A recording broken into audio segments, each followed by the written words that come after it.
السلام عليكم ورحمة الله. اليوم ان شاء الله غادي نحضر معكم لا جينواز بواحد الطريقة اللي سهلة وبسيطة ومقادير مضبوطة.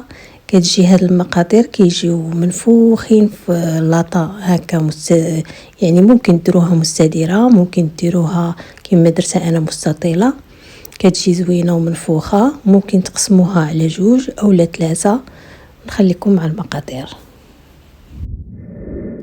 عندي 240 غرام ديال الفورس يكون بنوعيه جيده ديال الحلويات، 240 غرام ديال السنيده تكون رقيقه، عندي 8 ديال البيضات، 2 فاني وواحد خماره وواحد القبصه ديال الملح.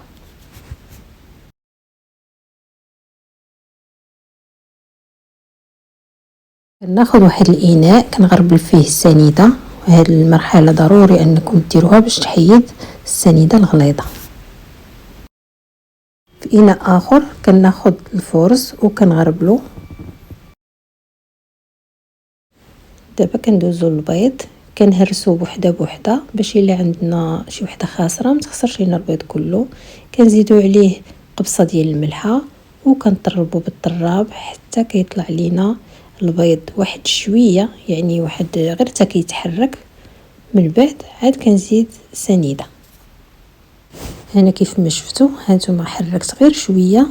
من بعد غادي نزيد السنيده كلها، كنزيدها على داك البيض حيت مازال ما طلعته ما والو، يعني ما غاديش نخاف منه يهبط. كنزيد ساشيات اللي عندي فاني او اللي عندكم فاني ليكيد ممكن انكم تزيدوه. صافي هذه هي المرحله اللي خصني نبقى نخدم فيها البيض على اتجاه واحد. سرعه يعني كنبدا نطلع السرعه من الاول الثاني حتى الثالث، يعني بشويه بشويه ما كنجيش وكندير البيض السرعه كلها في مره واحده. صافي كندور في اتجاه واحد حتى كيطلع ليا البيض. هنا الخليط ديالي راه ولا في اللون ديالو ابيض ولكن مازال ما تطربش. ملي كيطرب كيولي على هذا الشكل، كيولي انني ممكن انني نرسم فيه رقم 8 باش كيجي بحال هكاك، يعني بحال ولا خاتر شويه.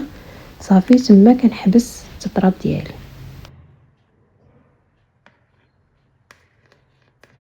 كناخذ الفورس اللي غربلت من قبل وكنغربل فيه واحد الساشيه ديال الخميره.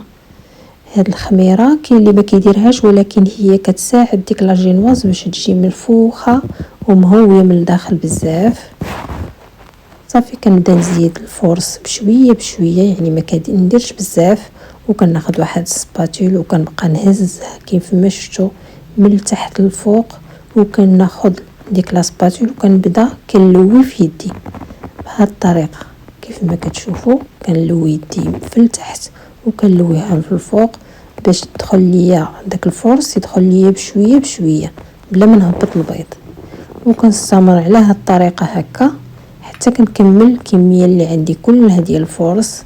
يعني الفورس بلا ما تزربوا عليه وتخووه في مره واحده، دائما خذوا معاه الخاطر ونديروا ب2 معالق 2 معالق اولا معلقه من معلقه، المهم على حسب نتوما كيفاش تقدروا تدخلوا داك الفورس. المهم انه يدخل ويدوب وسط البيض.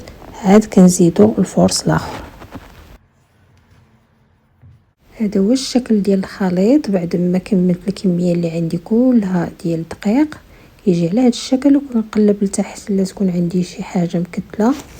وكناخذ اللاطه ديالي بعد ما كنت شعلت الفران وكنخوي فيها هاد اللاطه اللي عندي فيها 30 على 40، وكنصب فيها الخليط. كنهز يدي الفوق وكنحاول نقاد الكبان بحال هذا، بحال الطريقه كيف ما كتشوفوا.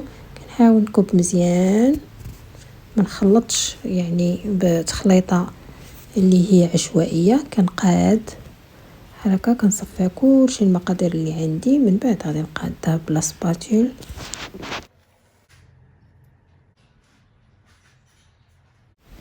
وكندخلها للفران. كنديرها في الوسط على درجه حراره 170 تقريبا واحد 30 دقيقه. بعد ما كتكون كطيب كنوجد السيرو ديالي اللي باش غنسقيها، لان لا جينواز كيف ما كتعرفوا ما فيها لا زيت لا والو، يعني ضروري انكم تسقيوها. كناخذ كاس ديال السنيده مع 2 كيسان ديال الماء مع واحد المندالينا اولا ليمونه مهم اللي عندكم كديروها على حسب كل واحد والذوق اللي كيبغي. كاين اللي كيبغي الحامض، كاين اللي كيبغي الليمون. صافي كنخليه كيغلي مزيان، بعد ما كيغلي كنطفي عليه وكنخليه يبرد.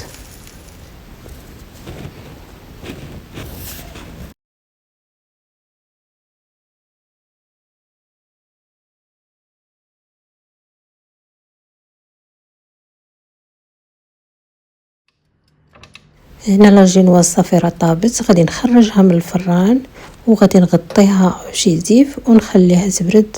وضروري انكم تخشيو فيها الموس باش تجربوا واش طابت من الداخل او لا، لان كل فران كيختلف على الفران الاخر.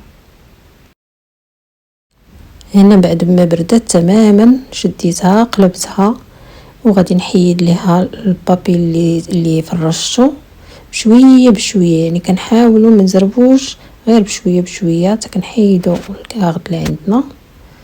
صافي وكيف ما شفتوا راه ما تحرقات ما والو. ملي كتكون العافيه مهيله كنطيبها على 170 كطيب مزيان وكطيب دغيا، يعني زوينه كتكون خفيفه ومهويه. كيف ما كتشوفوا راها منفوخه بزاف. ممكن انكم تقسموها على 3، ممكن تقسموها على 2 على حسب نتوما شنو بغيتو.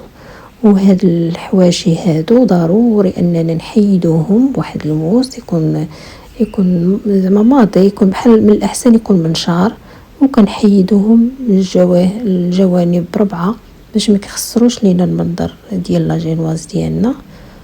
وهكا كيف ما كتشوفوا كتجي منفوخه وخفيفه وبالصحه والراحه. وكنتمنى انكم تجربوها وبالصحه والراحه.